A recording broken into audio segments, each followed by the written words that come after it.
Imiola has been standing here now for almost 200 years. To know the legacy and the responsibility that comes with continuing that legacy of not only what Makuhālaiana did here, but what the Lord did through Makuhālaiana.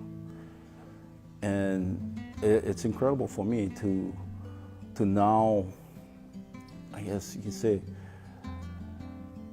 minister in the shoes of Makuhālaiana, on the same property, the same church, and even with some of the same families that run. They can trace their genealogy all the way back to the days of Makuhālaiana. I know my mother was born in 1931, and I'm not sure when her parents were born, but my grandmother moved here from Hilo, and she'd grown up at Haile Church. It was her family's church, and it still is her family's church. And so my mother was raised here, as were we, and so the whole family went to church. And people here, from the tutus to the little kids, everybody knew when you were born. They knew who your parents were, they knew who your grandparents and your great-grandparents, they all knew who they were, and they all had connections with them. And I think it's that legacy that is very important. And really to understand Imiola as a Christian church, as a Christian legacy in North Hawaii, I think we have to understand what happened a few years before the missionaries arrived. As you know, Kamehameha died in 1819, and up to his death, the old religious system that had been carried on for hundreds and hundreds of years in Polynesia was the spiritual philosophy, the religious philosophy of the Hawaiians. What people don't realize is that when he died, it was 40 years after Captain Cook discovered the islands. When he died, his wife, Queen Kahumanu, and his young son decided that the old ways that Kamehameha had kept intact had to change. They were being bombarded by a universe that they knew nothing about. So they decided to end the kapu system, the religious system. That created a vacuum, a void.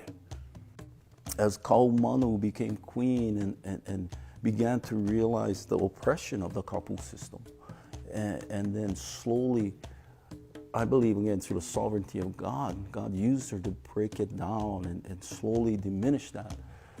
And then came the gospel message, the love of Jesus. And it's really cool when you look at the timeline of it and just look at, because you can really see an outside influence upon the whole thing. And I believe that's the hand of God that was on all of this, because he loved the Hawaiian people. And so then he prepared the way for the missionaries. Now, while all that was going on in 1819, and the decision to break the kapu, over in New England, there were a bunch of Hawaiians. And one of them was a very famous person today, Henry Opu Kahaia, who was a cabin boy and then brought up in a Christian manner among the sailors, and a captain who brought him to New England. What was happening in New England at the time, which was the Second Great Awakening, significant religious revival going on in that area. They brought Native people from the various countries into Cornwall, Connecticut to be students at the Foreign Mission School. One of those students was Opu Kahaia, and it was through him that ultimately the American Board of Commissioners for Foreign Missions planned a mission to Hawaii, and he was going to be the missionary to lead it. Unfortunately, Opu Kahaia died in 1818 before the mission got formed. Edwin Dwight assembled his writing into a memoirs, and that book really motivated a bunch of people in New England about why don't we go to Hawaii.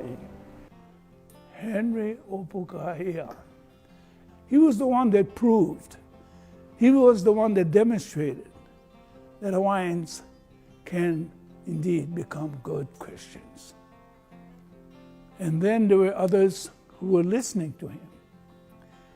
Many other young men, people who wanted to be part of this whole fervor of Christianizing the world. And one of them was Lorenzo Lyons. He was with the 5th Company of Missionaries who came to Hawaii. So when Reverend Lorenzo Lyons first moved here, this is the area that they brought him to. This rubble of rocks were once the foundation. And you can see remnants of the cement or the mortar that they used. This small house site had a chimney or fireplace, and the purpose of the fireplace was basically to cook in and to warm their residence. But that was the center of the house. Eventually, they lived here for about 20 years before the house was extended on, but their living space was not extended. And it encompassed an area for him to give medical attention to the people of this village at that time, Waimea. And then on the edge of that was the post office, the first post office. He was the first postmaster. That was 1855 when this extension went in. They assigned him from Hamakua to Puako. That's almost like 40 miles. There's no highways, there's only these old Hawaiian trails. He walks down to Waipio on the old switchbacks. The best hikers in the world today would take several days to get down there. And he used to do this. His tour took 4 to 5 weeks. And Hawaiians by the thousands came to listen. Makua and Lana established the property and he built the church. And if you come to this church, you see the outside stone wall that represented the exterior wall of the church. Partway down the wall, maybe about 2 feet off the ground, there's a small little shelf in the wall. And the small little shelf is where the floor of the church was. It burned and they rebuilt it. They built this structure here. And at that time, koa was the cheapest wood you could find, where the whole place was a koa forest. Lorenzo Lyons started Imiola, and he's started a couple other churches after that. And the church down at Kauai, which was called Keaho Church, was one of those churches. So he was a special guy. The Hawaiians loved Lorenzo Lyons. I think the Hawaiians called him Makua. So he went down there. He prayed for the sick. He and he was all. And back then there was no cars. So from Waimea, I'm thinking about it. From Waimea to Kauai, he walked. But that's how he started. He started just loving on the Hawaiian people. You realize how important that is? Not only preaching about God, but also demonstrating his love for Hawaii and Hawaiians. That connection is the legacy of Reverend Lorenzo Lyons. So when you start looking at his name, why did they call him Makua Laiana? Because he was like their father.